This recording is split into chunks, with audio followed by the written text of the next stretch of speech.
다 함께 사도신경으로 신앙 고백하심으로 일요 저녁 예배를 하나님께 드리겠습니다.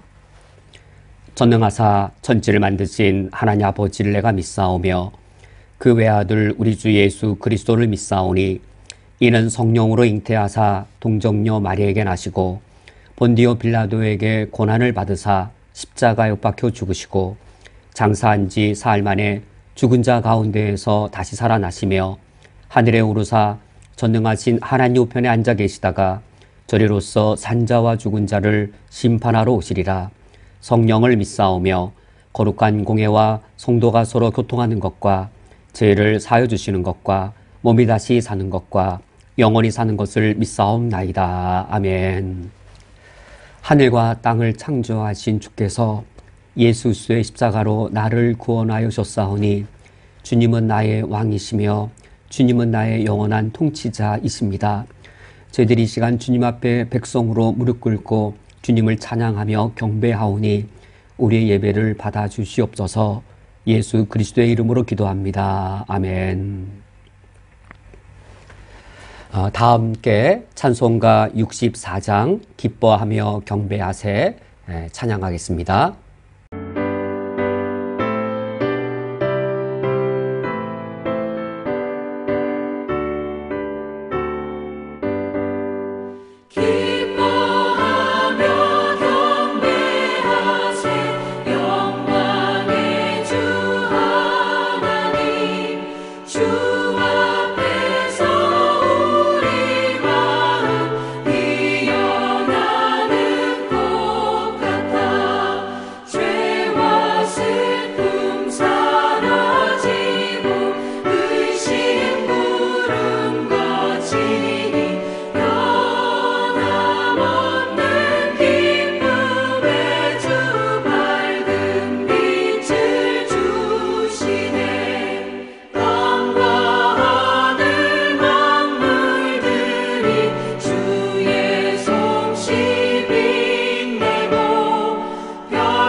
성경 봉독하겠습니다.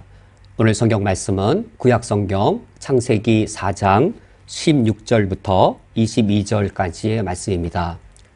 오늘 성경 말씀을 제가 봉독해 드리겠습니다.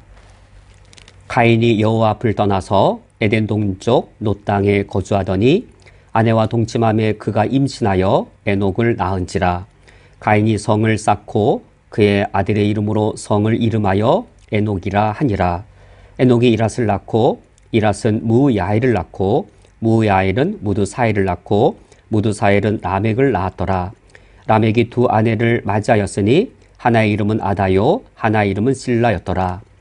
아다는 야발을 낳았으니 그는 장막에 거주하며 가축 친 자의 조상이 되었고 그의 아우의 이름은 유발이니 그는 수금과 퉁소를 잡는 모든 자의 조상이 되었으며 실라는 두발 가인을 낳았으니 그는 구리와 쇠로 여러 가지 기구를 만드는 자요 두발 가인의 누이는 나아마였더라. 아멘. 다 함께 기도하고 말씀을 듣겠습니다. 하나님 아버지시여, 우리가 진리의 지식에 더 가까이 나아갈수록 하나님을 섬기는 우리의 방식이 더욱더 올바르게 되어지며 무엇보다 하나님을 섬기는 우리의 동기와 목적이 더 순결해지고 더 온전해질 수 있기를 원합니다. 오늘 진리의 지식으로 우리를 인도하실 때에 성령께서 우리의 내면을 정결하게 해주시어 더욱더 하나님 아버지 앞에 정결하고 순결한 자가 되게 인도하여 주옵소서. 예수 그리스도의 이름으로 기도합니다. 아멘. 우리가 창세기 1장 말씀을 읽어보면 하나님께서 이 세상을 다 창조하신 이후에 아담에게 문화명령을 내리시는 것을 우리가 읽게 됩니다.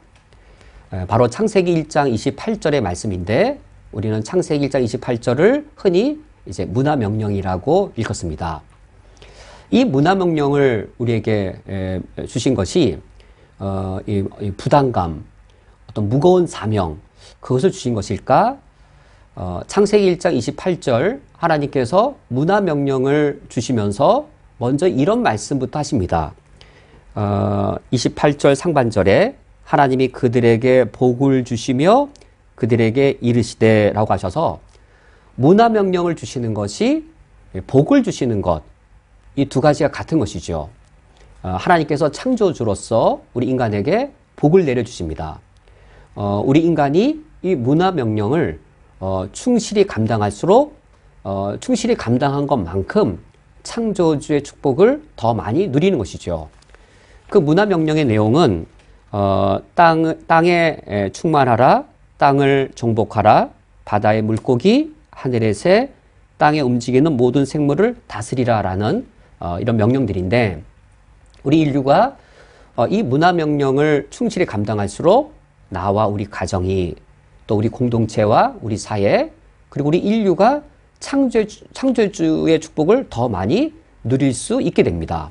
우리 역사적인 경험을 보더라도 인류의 문화가 발전할수록 우리 개인들 또 공동체 우리 국가와 인류가 더 많은 창조주의 축복을 누린 것을 우리가 볼 수 있습니다.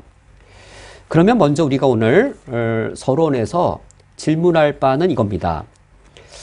창세기 1장의 이 명령, 이 문화명령, 아담의 타락 이전에 하나님이 주신 것이었습니다.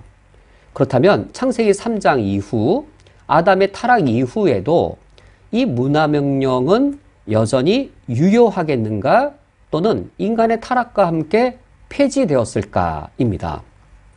어떻게 여기시는지요?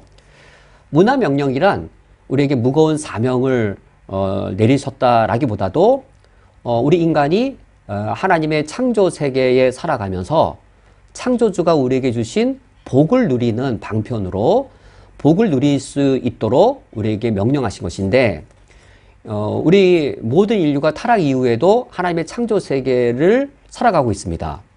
그렇다면 아담의 타락 이후 문화명령은 폐지되었겠는가? 아니면 여전히 우리 인류에게 문화명령은 유효하겠는가? 당연히 폐지된 것이 아니라 유효합니다. 인간의 타락 이후에도 아담 이후에 우리 인류가 문화를 발전시킨 것을 보더라도 이 문화 발전을 통해 나와 우리 개인, 공동체, 우리 인류가 창조주의 축복을 누린 이런 인류 역사의 경험을 보더라도 문화명령은 아담의 타락으로 폐지되지 않은 것을 우리가 쉽게 확인할 수 있습니다. 그러면 무슨 능력으로 우리 인류가 타락 이후에 이런 문화 명령을 수행할 수 있었을까입니다. 인간의 타락으로 분명히 인간이 많은 능력들을 상실했는데, 그런데 인류가 어떻게 하나님을 특히 모르죠. 하나님을 믿지 않고 하나님을 대적하는 그런 죄인의 상태에 빠졌는데, 인간이 죄인이 된 이후에도 어떻게 이 문화 명령을 감당할 수 있는가입니다. 그것이 바로 우리가 지난주 이어 계속 살펴보는 일반 계시 때문입니다. 일반 계시와 아주 밀접한 이 개념이 일반 은총이라는 개념이 있는데, 인간의 타락 이후에도 하나님의 일반 계시 그리고 하나님의 일반 은총이 지속되고 있기 때문에 이런 일반 계시, 일반 은총에 근거하여 문화가 가능합니다. 우리가 지난주에는 일반 계시에 의해 종교가 가능한 것을 살펴보았습니다. 일반 계시에 의해 세 가지가 가능하게 되어지는데, 그러니까 인간 타락 이후에도 우리 인류는 일반 계시에 의해 종교가 가능하고, 그리고 이번 주 살펴보는 문화가 가능하고, 그 다음에 세 번째로 살펴볼 예수 그리스도의 복음의 예비가 가능하게 됩니다. 이것이 일반 계시의 가치이고 일반 계시의 역할입니다. 물론 인간의 범죄로 인해 일반 계시의 불충분함이 있습니다. 일반 계시에 의해 종교가 가능하지만 참 종교는 가능하지 않습니다. 지난주에 이 내용을 살펴봤습니다. 문화는 가능하지만 하나님 없는 문화에 멈추게 되어집니다. 그리고 예수 그리스도의 복음을 예비하는 것은 가능해지지만 일반 계시만으로는 구원의 종교가 절대로 가능해지지 않습니다. 이처럼 일반 계시에 한편으로는 일반 계시의 가치와 그 효능이 있으면서도 동시에 인간 범죄 이후 일반 계시의 불충분함도 동시에 있는 것이죠. 그러면 우리 그리스도인들은 이 일반 계시, 일반 은총에 대해 어떤 입장을 취해야 바람직하겠는지요? 이미 지난주 말씀드린 것처럼 일반 계시의 불충분함에 너무 집착하여서 일반 계시 그리고 일반 은총을 소홀히 여기는 겁니다. 그것의 중요함과 중대함을 전혀 고려하지 않거나 별로 귀하게 여기지 않는 겁니다. 그럴 경우에 우리가 어떤 오류에 빠지게 되어지냐면 중세 캐톨릭 교회의 이 오류에 다시 되돌아가게 되어집니다. 즉 중세 캐톨릭 교회는 성과 속을 이원론적으로 분리시켰습니다. 이 책이 헤르만 바빙크의 일반 은총론인데, 일반 은총, 일반 계시 둘 다 밀접한 개념입니다. 헤르만 바빙크가 이 일반 은총론에서 종교 개혁자들이 어떻게 중세 교회의 성속의 이원론을 극복했는지를 밝혀주고 있습니다. 루터와 켈빈의 종교 개혁자들에 의해 우리가 중세 이 캐톨릭 교회가 성과 속의 이원론 만들어 놓은 것을 깨트리고 그걸 극복해서 일반 은총의 가치를 우리가 회복할 수 있게 되었는데, 다시 우리가 이 일반 은총, 일반 계시의 효능과 가치를 다시 놓쳐버린다면 중세 캐톨릭의 성속 이원론으로 되돌아가는 격이 되어지고, 사실 많이 안타깝게 오늘날 우리 한국계 현실을 보면 하나님의 창조 세계, 우리의 신앙생활의 영역인데 우리 신앙생활의 영역을 종교와 교회로 다시 축소시켜서 중세 캐톨릭 교회의 오류의 모습들이 점차 늘어나는 것을 볼 때 많이 안타깝게 생각하게 됩니다. 그러면 우리가 오늘은 이 일반 계시의 두 번째 가치와 효용이 있는 부분, 문화에 관하여 우리가 오늘 살펴보도록 하겠습니다. 이제 첫 번째로 우리 인간이 타락한 이후에도 과연 어떻게 문화 명령을 수행할 수 있었으며 그리하여 어떻게 인류 문화를 건설할 수 있었는지를 살펴보도록 하겠습니다. 문화 명령을 수행할 수 있으려면 우리 인간 내면 안에 상당한 지적 능력이 있어야 그것이 가능할 터인데 어떻게 그런 능력이 가능할 수 있었을까? 그것은 우리 인간이 타락한 이후에도 우리 하나님께서는 우리 인간이 하나님을 알 수 있는 일반 계시를 계속하여 우리에게 비추어 주셨기 때문에 가능한 일이었습니다. 우리 인간이 타락한 이후에도 여전히 자연과 이 세계는 하나님의 존재와 하나님의 영광을 드러내고 있었고, 우리 인간 내면에 여전히 이성과 양심이 작동하고 있어서 하나님을 알 수 있었습니다. 우리가 타락한 이후에도 이런 일반 계시가 계속 우리에게 비추고 있었기 때문에 우리 인간이 하나님을 알거나 그리고 또는 하나님께 속한 것들을, 하나님께 속한 일들, 하나님께 속한 사실들, 하나님께 속한 속성들을 알 수 있는 능력이 여전히 우리 인간 내면 안에 있었습니다. 하나님께 속한 것들, 대표적인 것이 이제 영원이지요. 인간이 무한에 대해서 상상을 하거나 영원에 대해서 추구하는 그런 지적 호기심, 지적 능력들, 그것들이 우리 인간 내면 안에 이제 있는 것이죠. 그리고 하나님께 속한 대표적인 것이 참된 것, 그리고 또 이제 이 선한 것, 그리고 아름다운 것, 즉 진선미, 이것이 하나님께 속한 이 본질들인데, 우리 인간 안에는 이런 진선미에 대한 갈구, 그리고 진선미를 알 수 있는 능력이 인간 타락 이후에도 우리 안에 있습니다. 이런 진선미에 대한 지적 능력이 우리 인간으로 하여금 문화 명령을 수행할 수 있게 하고, 그것에 근거하여 문화를 또 문명을 건설할 수 있게 한 것이지요. 이처럼 우리 인간이 범죄한 이후에도 일반 계시에 근거하여 우리 인간이 진선미에 대한 지적 능력을 갖고 있고, 그 능력을 우리 인간이 발휘함으로써 문화 명령을 수행하고 또는 문화를 건설할 수 있었습니다. 우리가 이 사실을 이제 대학교를 기준으로 하면 좀 더 단순하고도 명확하게 우리가 이해할 수 있습니다. 대학을 구분을 하면 이제 고등학교 때 이과 출신들이 가게 되어지는 단과대학으로 말하면 자연과학대학, 이제 기술과학대학이 있죠. 이제 학과별로는 물리학과, 화학과, 또는 뭐 생물학과, 건축학과나 또 컴퓨터공학과 이런 과들이 있습니다. 자연과학대학에서는 무엇을 연구하는 것일까요? 우리 하나님께서 돌을 만드실 때 그냥 돌만 만드신 것이 아니라 돌의 물리적 속성도 더불어 만드시고, 이 돌이 움직일 수 있는 물리적인 법칙도 하나님께서 만드신 것이죠. 하나님이 철을 만드셨을 때 그냥 철만 만드신 것이 아니라 철의 속성도 부여하시고 철의 물리적인 그런 어떤 법칙들도 더불어 만드셨습니다. 이런 어떤 원소, 성분을, 하나님이 창조하신 원소나 성분을 연구하는 것이 화학이라면, 이런 물질들의 법칙을 연구하는 것이 이제 물리학이겠죠. 그러므로 이 자연과학은 과연 어떤 것일까? 하나님께서 창조주로서 어떤 물질, 물리적 법칙 이런 것들을 창조주로서 만들어내셨는데, 창조주의 그 창조와 관련된 것들, 그러니까 물리적 법칙에서 물리 차원에서 그것을 연구한 것들이 물리학으로, 화학으로, 또 생물학으로 학문화되는 것이죠. 이러한 자연과학이 기초가 되어서 건축공학이나 또는 컴퓨터공학과 같은 이제 기술과학이 만들어지게 됩니다. 과연 이러한 자연과학과 기술과학의 발전으로 무엇이 인간 타락 이후에도 보존될 수 있을까요?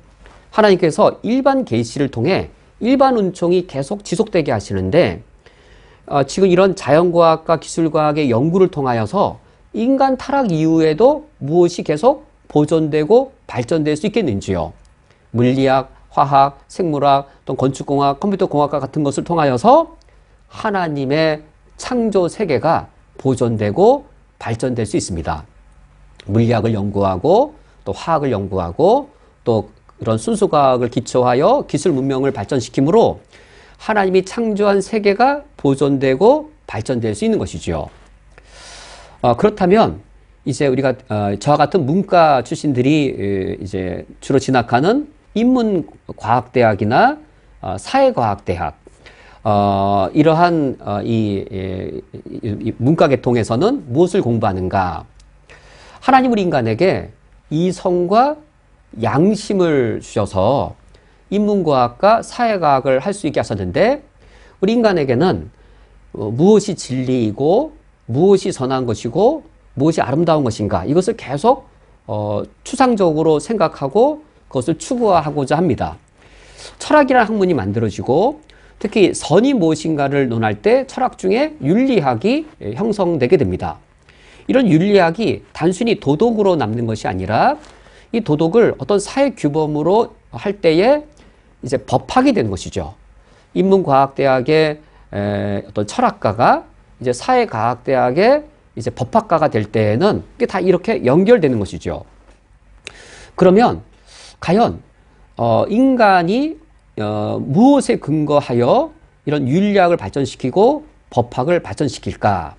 인간 안에 있는 이성, 인간 안에 있는 이성을 통해 보편적인 걸 추구하고, 인간 안에 있는 양심을 통하여 무엇이 참되고 무엇이 선한 것인지를 계속 추구하게 되는 것이죠. 이런 법학이 발전하면서 자연법 사상이 발전되게 됩니다. 사회과학에서는 자연의 법칙, 그리고 여기 법학에서는 자연법, 영어로는 The Law of Nature, 이건 자연의 법칙이고, 이 법학의 자연법, Natural Law 하면 이제 자연법입니다. 이 자연법이 우리 율법의 세계 구분과 비교해 보면 이 도덕법과 상당히 일치되어집니다. 모세 율법을 세 수로 구분하는데 의식법, 시민법, 도덕법, 이게 세 수로 구분합니다. 모세 율법 중에 제사를 드리는 것은 의식법이고, 11조와 같이 이스라엘 신정국가와 관련된 것은 시민법이고, 그리고 살인하지 말라, 간음하지 말라라고 하는 것은 도덕법입니다. 이 모세 율법 중에 의식법과 시민법은 이스라엘 나라가 사라지면서 사라지지요. 이스라엘 나라가 사라져도 여전히 남아서 모든 시대에 모든 사람이 지켜야 할 도덕법은 남는데, 이 도덕법이 살인하지 말라, 간음하지 말라와 같은 그런 계명들입니다. 모세 율법의 도덕법이 무엇과 동일한 내용이고 개념이 되어지냐면 일반 법학에서의 자연법 사상입니다. 일반 법학에서의 자연법이란 모든 시대에 모든 사람이 지켜야 할 그런 법이 바로 자연법인데, 자연법이 살인하지 말라, 간음하지 말라라는 그런 법입니다. 인간이 일반 계시에 의해 양심과 이성을 통해서 자연법을 만들어냈는데, 자연법 사상이 발달했는데, 이 자연법이 모세 율법의 도덕법과 일치가 되는 것이죠. 이처럼 우리 인간이 타락한 이후에도 하나님의 일반 계시에 의해 이와 같이 인문과학, 사회과학, 이것을 만들어낼 수 있습니다. 그러면 자연과학과 기술과학, 하나님의 자연 법칙을 연구하여서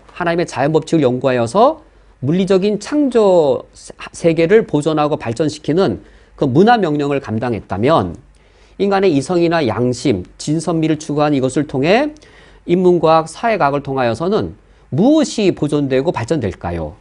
바로 인간다운 사회인 것이죠. 인간다운 세계. 자연의 법칙을 연구하고 발전시켜서 하나님 창조의 물리적 세계를 보존하고 발전시킨다면, 이런 철학, 법학, 또 뭐 경영학, 또 경제학, 이런 인문과학, 사회과학을 통하여서는 우리 인간 사회가 인간다운 사회로 보존되고 발전시키는 그 역할을 담당하게 됩니다. 세 번째로 이제 음악과 미술과 같은 그런 예술들이 있습니다.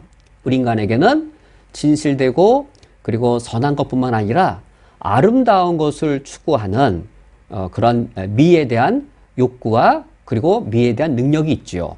그것을 그림으로, 그것을 음악으로, 또는 그것을 시로, 그것을 드러내고 만들어내서 예술을 우리가 형성하게 되어집니다. 이처럼 우리 인간이 타락하였다고 하여서 우리 인간이 진선미에 대한 능력을 완전히 상실한 것이 아니었습니다. 우리 인간이 타락한 이후에도 하나님께서는 일반 계시, 하나님을 알 수 있는 일반 계시를 우리 모든 인류에게 주신 것이죠. 일반 계시가 어디에 있나요? 멀리 있나요? 가까이 있나요?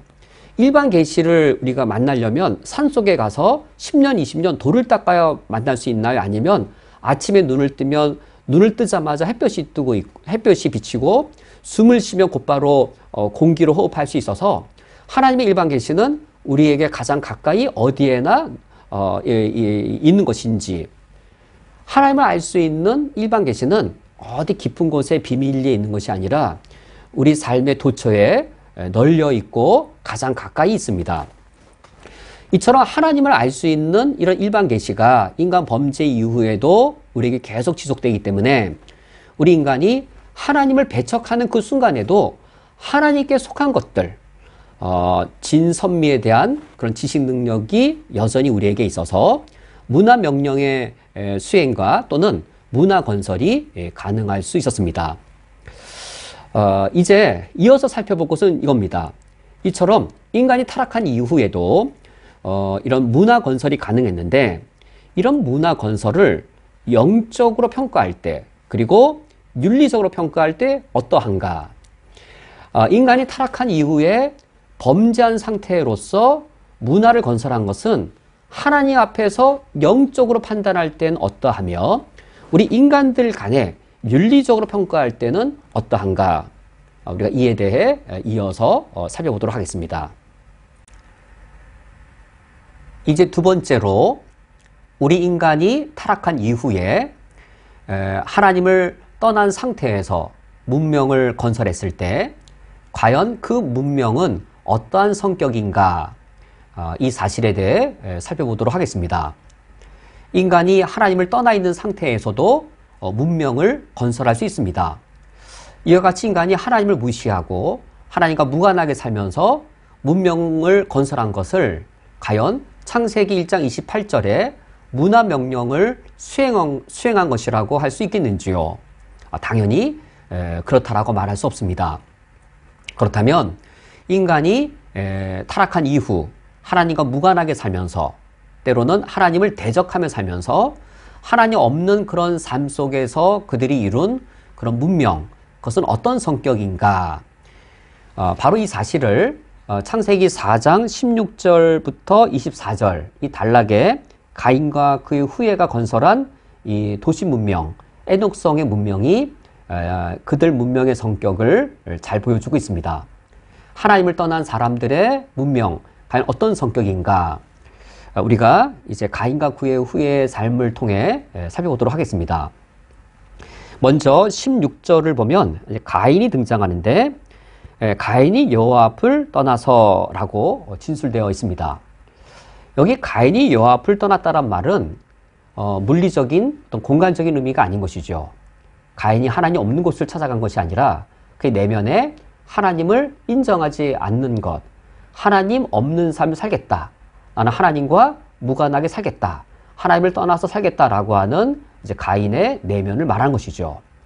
이처럼 가인이 하나님 없는 삶을 선택하면서 그가 행한 것은 17절 말씀에 보면 그가 아들을 낳고 에녹이라고 이름을 지은 후에 17절 하반절에 가인이 성을 쌓고 그의 아들의 이름으로 성을 이름하여 에녹이라 하니라 라고, 그가 하나님 앞을 떠난 이후 가장 먼저 한 것은 성을 쌓는 것이었습니다.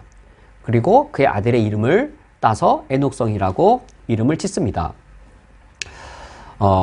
이 에녹성 안에서 저런 하나님을 떠난 삶을 살기로 한 이런 이 에녹성 사람들 안에서 문명이 발전되어집니다. 20절, 21절, 22절 가인의 후예들이 세 가지의 문명을 시작한 것을 말씀하는데, 20절에 야발은 가축 치는 자의 조상이 되었고라고 해서 이제 목축업이 시작되어지고, 21절 유발이 수금과 퉁소 잡는 모든 자의 조상이 되었다라고 하여서 이제 예술과 음악의 시조가 되어지고, 22절에 두발 가인이 구리와 쇠로 여러 가지 기구를 만들었다고 하여서 철기 문명의 시조가 되어집니다. 목축업, 또 예술, 그리고 철기 문명의 이런 인간의 문명들이 에녹성에서 이루어집니다. 그러므로 우리 인간이 하나님 없는 삶을 살지라도 하나님이 주신 일반 은총에 근거하여 이처럼 문명과 기술들을 만들어낼 수 있는 것이죠. 하나님 없는 삶 속에서 그들이 이처럼 문명과 물질의 발전을 가져옵니다. 과연 이 세 가지가 어떤 성격들일까 한번 보면 야발이 가축치는 자의 조상이 됩니다. 우리가 이 선사시대 그때 이야기들을 보면 이제 본래 우리 인간의 삶은 이제 채집 그리고 어떤 이 수렵 이런 삶이었죠. 양식이 항상 불안전하고 부족한 그런 상태였습니다. 이 당시에 이 야발에 의해 시작된 목축업 이것은 상당히 발전된 그런 고도의 문명이고 기술인 것이죠.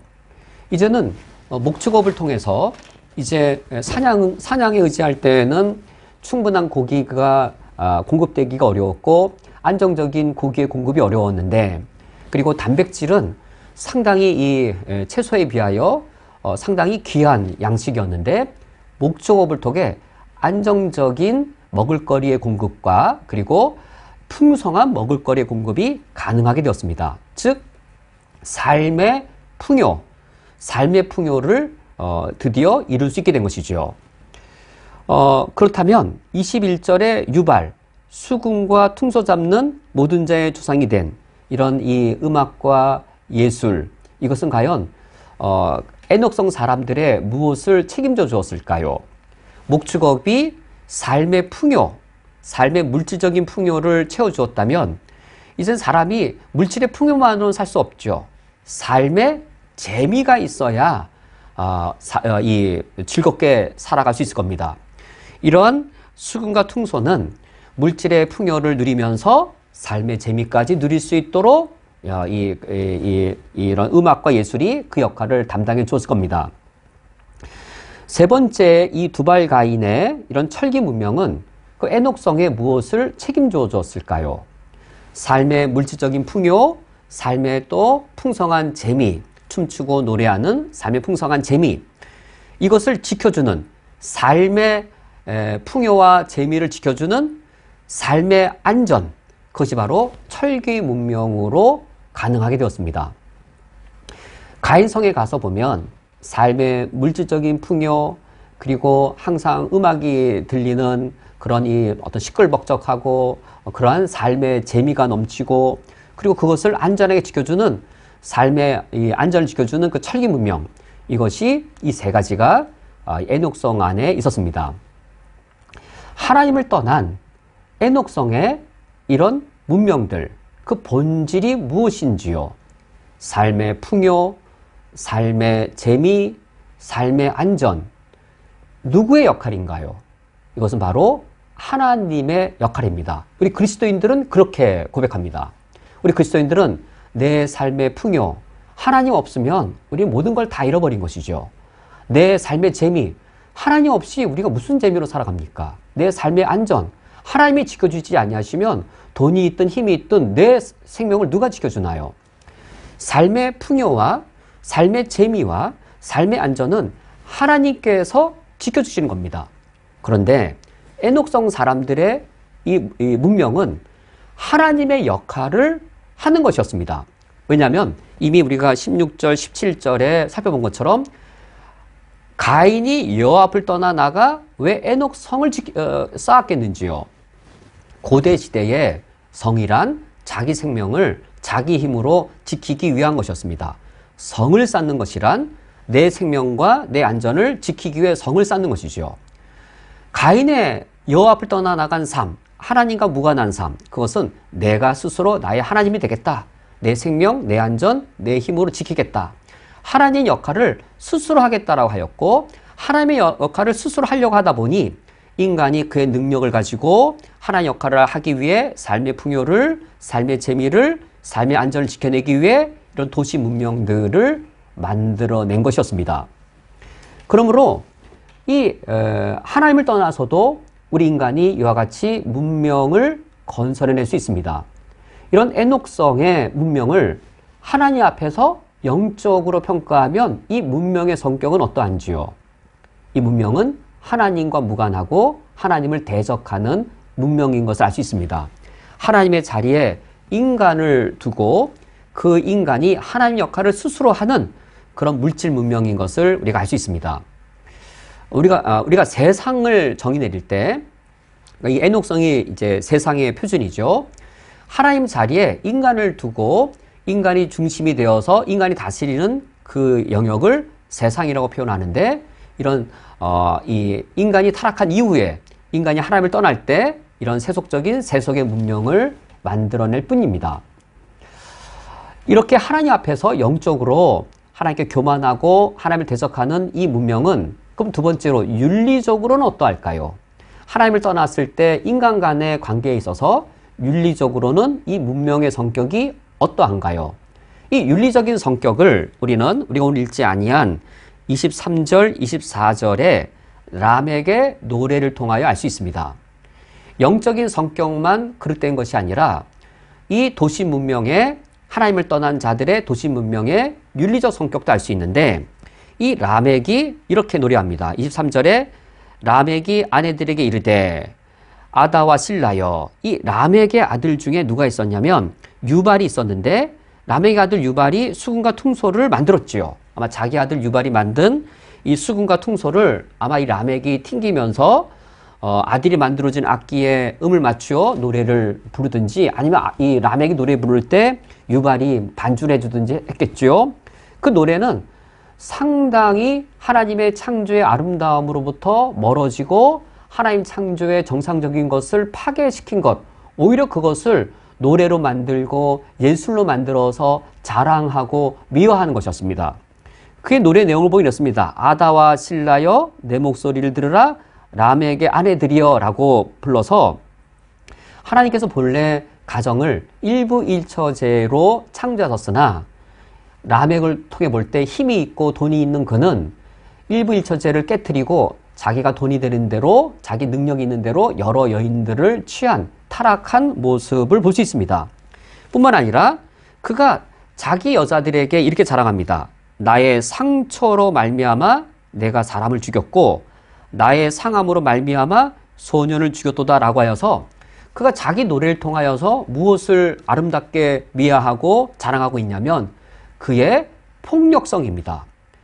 그의 과도한 폭력성을 숨기는 것이 아니라 오히려 나는 이 정도로 힘이 세다라고 자기 자랑을 하고 이런 폭력성의 이런 그릇됨을 아름답게 과시하고 있습니다.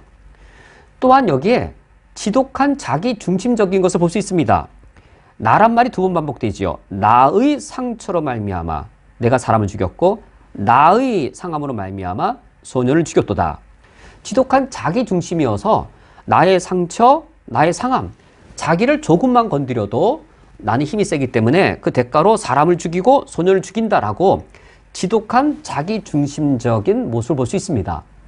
지독히 자기 중심적인데 라멕이 자기를 누구 자리까지 올리냐면 하나님의 자리인 재판장의 자리에까지 자기를 올려둡니다. 그것이 24절에 가인을 위하여는 벌이 7배일진데 라멕을 위하여는 벌이 77배 1이로다 라고 하여서 재판장의 자리에 그가 앉고 그가 스스로 하나님 역할을 하는 것을 우리가 보게 되어집니다. 이것이 하나님을 떠난 자의 문명의 성격입니다. 인간이 하나님 자리에 섰을 때 영적으로만 타락하는 것이 아니라 윤리적으로도 타락한 이 사회를 보게 되어지죠. 과연 이러한 에녹성에 가서 살고 싶은 마음이 과연 들까? 에녹성에 만약에 100명의 사람이 살고 있다면 이 중에 몇 명이 행복할까요? 몇 명의 사람들이 부를 누릴까요? 에녹성의 사람이 500명, 1000명이라면 에녹성의 목축업의 물질적인 부를, 그리고 이 삶의 재미와 삶의 안전을 누리는 사람들은 소수의 귀족들이었을 것이고, 다수의 사람들은 람에게 희생 아래, 람에게 폭력 아래 놓여서 불행과 노비로서 또 하층 계급으로서 훨씬 더 많은 사람들이 고통을 겪고 있을 겁니다. 하나님을 떠난 이 문명이 영적으로만 타락한 것이 아니라 도덕적으로 윤리적으로도 이와 같이 이 타락한 사회인 것을 우리가 알 수 있습니다. 그러면 이러한 하나님을 떠난 문명이 이와 같이 영적으로나 윤리적으로 그릇되어질 수밖에 없는데, 그렇다면 우리 그리스도인들이 우리 사회 안에서 어떤 문화적인 소명을 감당해야 하겠는지요. 이미 우리가 오늘 시간이 많이 흘러서 오늘 이 부분까지 같이 살펴보고자 했는데 이미 너무 많은 시간이 흐르고 이 주제만으로도 또 커다란 주제가 되어서 우리가 다음 주에 살펴보고자 합니다. 우리가 다음 주에 살펴볼 때 우리 그리스도인들의 그런 이 문화 사명, 과연 어떤 사명을 갖고 있어야 되는가? 우리 그리스도인의 문화 사명은 일반 계시와 일반 은총에 근거한 문화 사명이어야 됩니다. 우리 그리스도인들이 이런 타락한 문화를 보고 우리가 특별 은총에 근거한 기독교 문화를 만들어내고자 하면 중세 캐톨릭, 중세 암흑 시대로 돌아갑니다. 중세 암흑 시대가 바로 그것이었습니다. 이 인류 사회에 우리에게 주신 일반 은총과 일반 계시에 근거한 이 문화 명령조차도 기독교 특수하게 만들어 버리려고 하면 중세 암흑 시대, 그것이 그릇되어지는 것이죠. 우리가 다음 주에는 과연 우리 그리스도인들이 이처럼 하나님을 떠난 사람들이 문명을 만드는 것이 충분히 가능하지만 그것이 영적으로 윤리적으로 그릇되어질 수밖에 없습니다. 이런 사회 속에서 우리 그리스도인들이 어떻게 창세기 1장 28절에 문화명령을 감당할 수 있는지 이에 관하여서는 다음 주에 계속하여 살펴보도록 하겠습니다. 함께 기도하시겠습니다. 하나님 아버지시여, 우리가 예수 그리스도를 믿고 난 이후에 우리가 하나님을 바르게 알며 하나님이 창조하신 이 세계를 바른 시각으로 볼 수 있게 해주시오니 감사드립니다. 예수 그리스도에 인하여 우리가 구원에 이른 것만으로도 놀랍고도 큰 축복이온데, 이제는 저희들이 문화 사명을 통하여, 문화 명령을 통하여 나와 우리 가정을, 우리 공동체를, 이 사회를 하나님의 창조주의 축복이 충만한 곳으로 깃들게 하는 축복의 통로로 우리가 쓰임받을 수 있사오니 얼마나 축복된 일인지요. 우리가 하나님의 이 진리를 알아갈수록 하나님을 섬기는 우리의 방식이 더욱더 온전해지게 하여 주시옵고, 우리가 하나님의 뜻을 더욱더 바르게 실천하는 저희들이 되게 해 주옵소서. 예수 그리스도의 이름으로 기도합니다. 아멘. 다 함께 주기도로 오늘 예배를 폐하겠습니다. 하늘에 계신 우리 아버지여, 이름이 거룩히 여김을 받으시오며 나라가 임하시오며 뜻이 하늘에서 이루어진 것 같이 땅에서도 이루어지이다. 오늘 우리에게로 양식을 주시옵고 우리가 우리에게 죄 지은 자를 사하여 준 것 같이 우리 죄를 사하여 주시옵고 우리를 시험에 들게 하지 마시옵고 다만 악에서 구하시옵소서. 나라와 권세와 영광이 아버지께 영원히 싸움나이다. 아멘.